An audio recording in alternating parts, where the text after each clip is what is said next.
El control perfecto no.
Los lujuriosos eran penetrados con instrumentos al rojo vivo.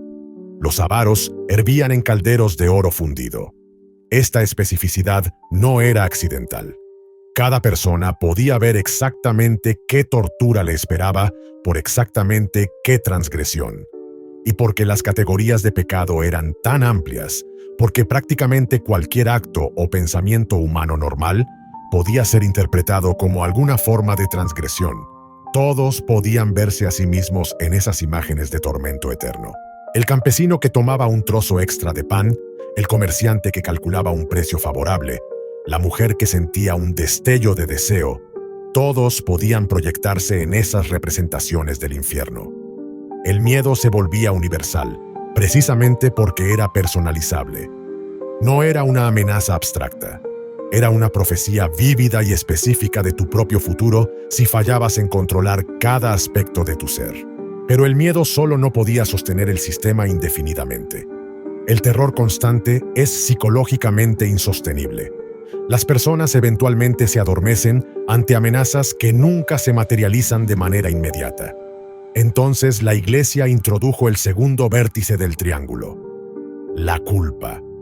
La culpa era el mecanismo que internalizaba el control, que convertía la amenaza externa del infierno en una voz interior que nunca descansaba.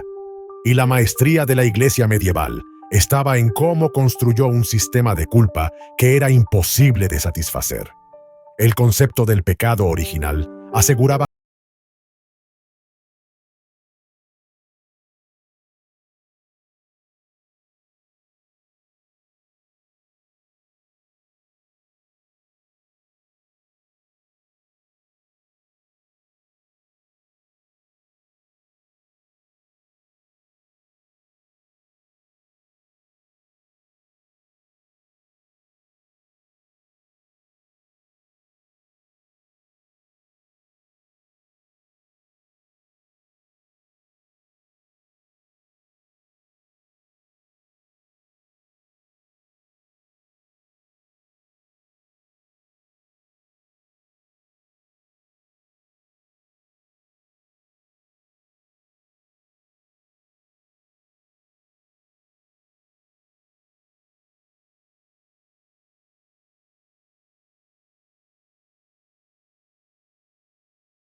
y acción a través del lente del pecado potencial. No necesitabas un sacerdote observándote todo el tiempo porque habías internalizado al sacerdote, convertido su voz en tu propia conciencia.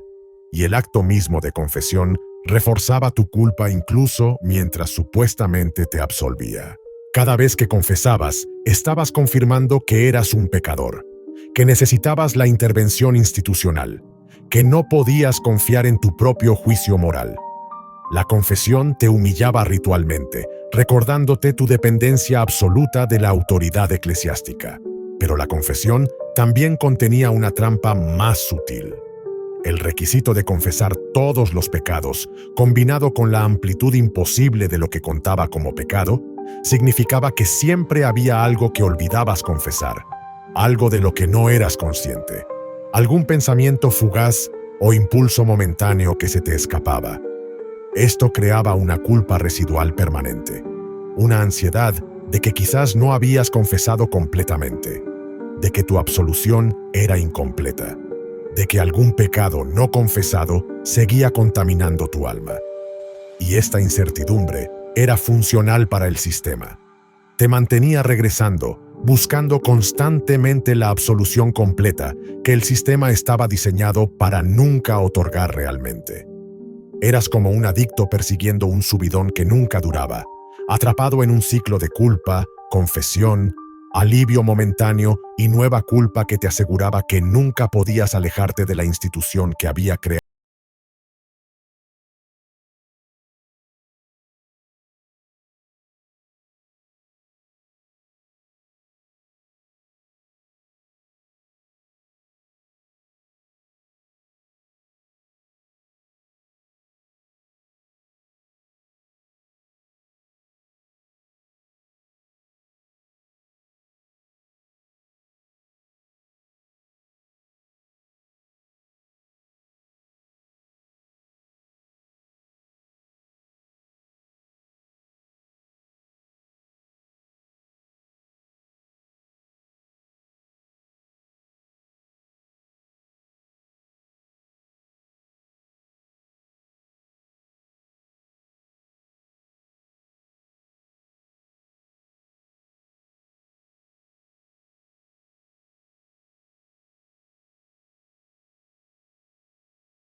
Salvada a través del sufrimiento de su cuerpo. La agonía física era presentada como misericordia espiritual, una última oportunidad de redención antes de la muerte. Esta inversión del significado, donde la tortura se convertía en caridad y el tormento en gracia, creaba una confusión moral profunda. Desafiaba la capacidad básica de las personas de confiar en sus propias respuestas emocionales. Si tu corazón te decía que quemar a alguien vivo era monstruoso, pero la autoridad moral máxima de tu sociedad te decía que era un acto de amor. Entonces tu corazón debía estar equivocado. Esta disonancia entre la respuesta emocional instintiva y el marco moral institucional entrenaba a las personas a desconfiar de sus propios instintos, a someter sus reacciones viscerales al juicio de la autoridad. Era una forma de violencia epistémica que erosionaba la capacidad de las personas de confiar en su propio juicio moral. El caso de Juana de Arco ilustra con claridad brutal cómo operaba este triángulo en la práctica. Juana era una campesina analfabeta que afirmaba recibir visiones divinas.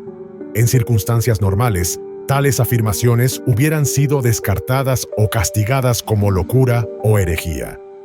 Pero Juana tuvo la fortuna o desgracia de que sus visiones la impulsaron a acciones que sirvieron a los intereses políticos franceses. Mientras fue útil, su herejía potencial fue tolerada, incluso celebrada. Lideró ejércitos, liberó Orleans, cambió el curso de la guerra. Pero cuando dejó de ser políticamente conveniente, cuando fue capturada por los borgoñones,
Juana podía ser hereje o santa, dependiendo de qué narrativa servía mejor a los intereses institucionales en un momento dado. Y esta arbitrariedad fundamental, esta demostración de que las categorías de pecado y virtud eran herramientas manipulables en lugar de verdades morales absolutas, debería haber socavado todo el sistema. Pero en su lugar, fue absorbida y normalizada. Simplemente otra demostración de la inescrutabilidad de los caminos divinos. La arbitrariedad del sistema no era un defecto, era una característica esencial. Cuando las reglas son claras y consistentes, las personas pueden aprender a navegar el sistema, pueden desarrollar estrategias de cumplimiento que les permiten alguna medida de autonomía. Pero cuando las reglas son ambiguas y arbitrariamente aplicadas, cuando la misma acción puede ser virtud o pecado dependiendo del contexto y el capricho de la autoridad, Entonces, la única estrategia segura es la sumisión total. No puedes calcular cómo mantenerte a salvo porque no hay reglas fijas. Solo puedes intentar hacer que la autoridad te favorezca. Demostrar tu obediencia de manera tan abyecta que seas considerado demasiado sumiso para ser una amenaza. Esta incertidumbre calculada era parte del diseño del sistema, manteniendo a todos en un estado de ansiedad perpetua que drenaba la energía mental necesaria para la resistencia. Las cruzadas proporcionan otro ejemplo de cómo el triángulo operaba a escala masiva. La promesa de indulgencias plenarias, perdón completo de todos los pecados para aquellos que lucharan en Tierra Santa, transformaba el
permisibles incluso dentro del matrimonio. ¿Qué podías comer en qué días? ¿Cuándo podías trabajar? ¿Cómo debías vestirte? Esta regulación totalizadora no era solo sobre controlar comportamientos, era sobre entrenar a las personas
mucho más allá de la Europa medieval.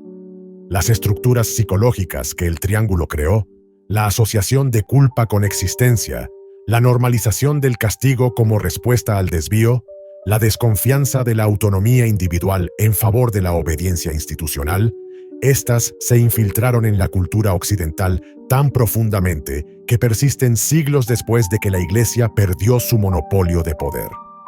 Los estados modernos heredaron y secularizaron muchas de estas técnicas. El sistema de justicia criminal, con su énfasis en el castigo retributivo en lugar de la restauración. Los sistemas educativos que enfatizan la conformidad sobre el pensamiento crítico. Las culturas laborales que tratan la ambición personal como virtud, pero la autonomía como insubordinación. Incluso el lenguaje que usamos, hablando de sentirse culpable por pequeños placeres, de merecer castigo por errores, de necesitar redención por fallas, todo esto lleva el residuo del triángulo medieval. Y el patrón sigue siendo visible en movimientos religiosos y políticos contemporáneos que prometen salvación a cambio de obediencia absoluta. La estructura es reconocible. Identificar una amenaza existencial, algo que debería llenarte de miedo. Hacerte sentir culpable, ya sea por tu raza, tu género, tu clase, tu país, tu estilo de vida. Convencerte de que eres parte del problema. Y luego ofrecer redención a través del cumplimiento estricto con la ideología del grupo, con el castigo esperando a aquellos que se desvíen. El triángulo se adapta a nuevos contextos, adopta nuevos lenguajes, pero la mecánica psicológica subyacente permanece notablemente consistente y permanece efectiva por las mismas razones que funcionó en la Europa medieval, porque explota vulnerabilidades fundamentales de la psique humana. El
por transgredir normas que nunca elegiste, pero que absorbiste de tu entorno.